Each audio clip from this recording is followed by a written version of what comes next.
Vamos falar agora sobre os dois atos do 8 de janeiro que estão sendo previstos agora, porque o Senado gastou mais de 2 milhões de reais para restaurar objetos e instalações que foram danificados. Vou conversar com o Bruno Pinheiro, que vai trazer os detalhes para a gente a partir de agora. Conta aí, Bruno.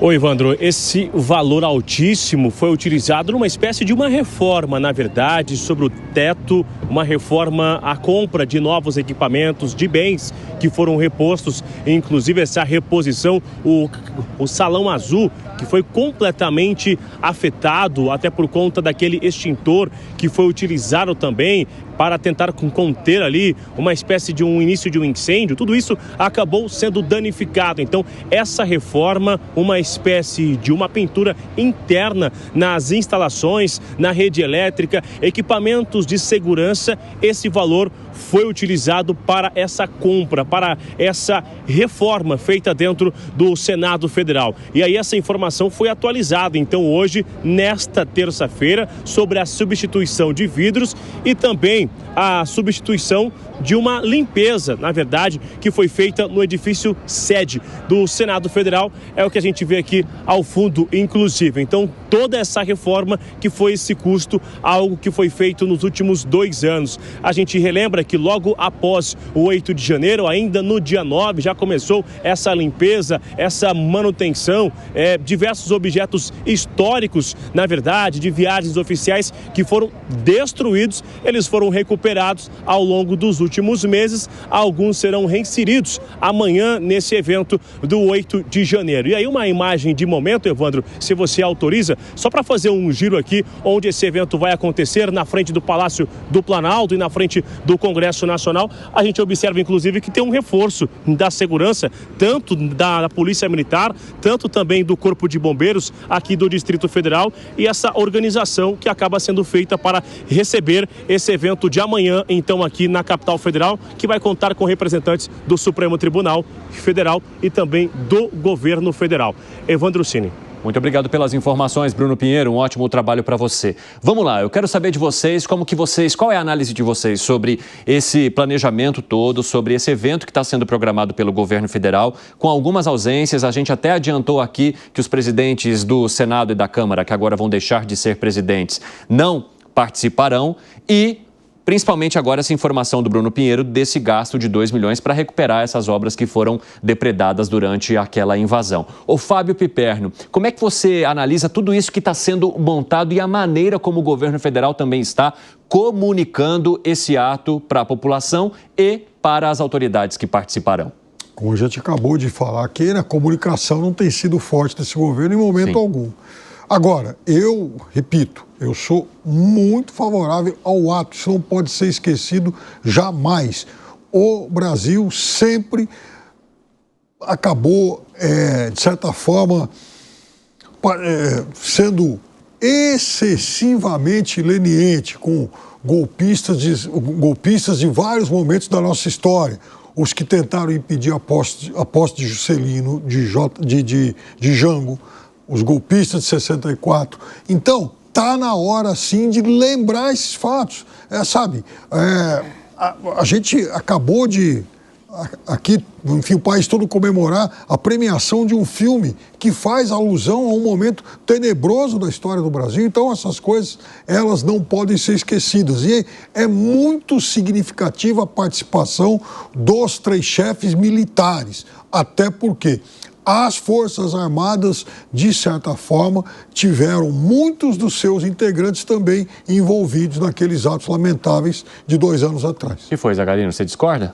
Discordo veementemente do Piperno, primeiro pela razão de que não houve tentativa de golpe, na minha percepção, com uma invasão e uma depredação do patrimônio público. Inclusive, eu sou o maior defensor de punir aqueles indivíduos que eram vândalos, baderneiros, destruíram patrimônio público e causaram uma tremenda arruaça. E esse valor de 2 milhões de reais, quem deveria pagar a conta, até pelo direito, pelo Estado Democrático de Direito que nós vivemos, e pela responsabilidade civil, são esses baderneiros, de acordo com cada conduta individual deles. E, inclusive, a penalização deles também deveria ser em razão da conduta individual individual de cada um pelos crimes cometidos, não a forma que foi levada a julgamento e a forma que eles foram condenados, como se eles tentassem, naquele momento, com aquela invasão, uma ruptura do poder. Eu acredito que eles não tinham condições. Eu acho que a defesa da democracia ela é fundamental, todos nós precisamos fortalecê-la, defender as instituições, defender os três poderes,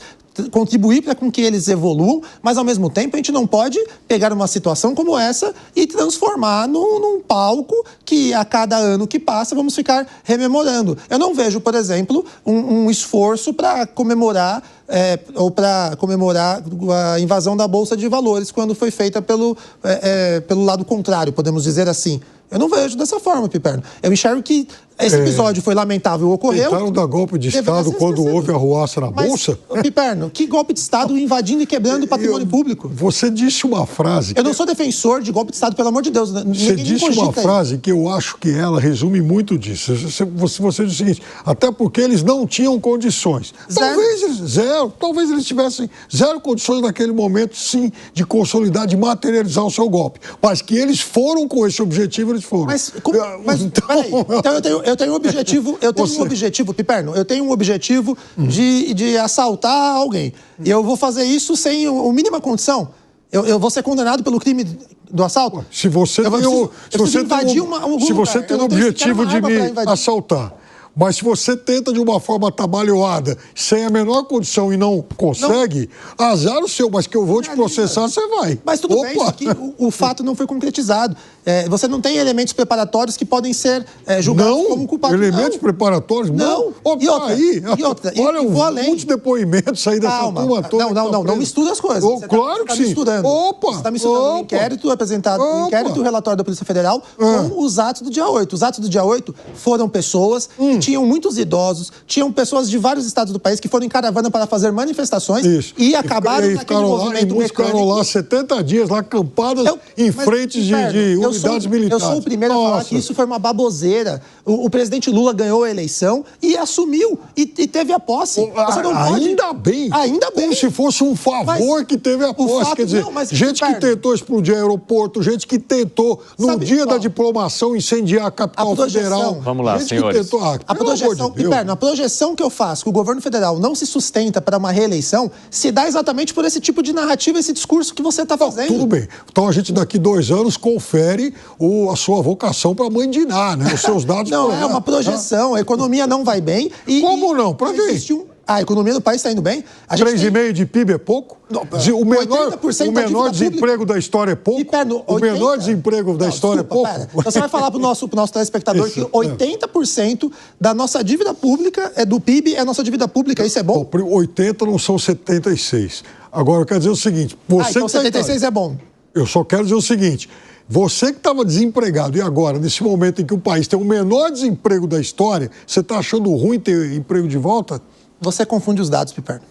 Fala, Gani. Olha só, eu vejo que não tem motivo para ser lembrado, porque é uma dúvida, né? Aliás, nesse debate aqui entre os dois ficou claro, foi golpe, não foi golpe. Então, para uma parcela da sociedade foi golpe, para uma outra parcela não foi tentativa de golpe.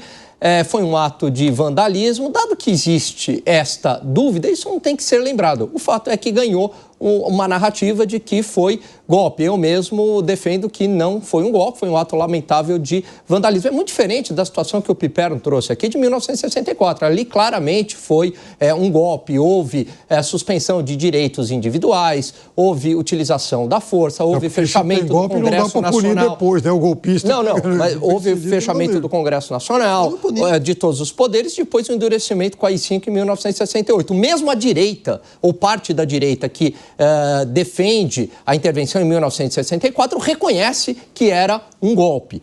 Agora, é diferente da situação atual. Então, eu acredito que o país tem que passar uma borracha nisso. Isso não serve para nada, ficar alimentando que aquilo foi um golpe, a não ser para alimentar medidas de exceção, porque política e autoridade não gosta muito de crítica e vai manter acesa a chama do 8 de janeiro, justamente para pedir regulação em redes sociais.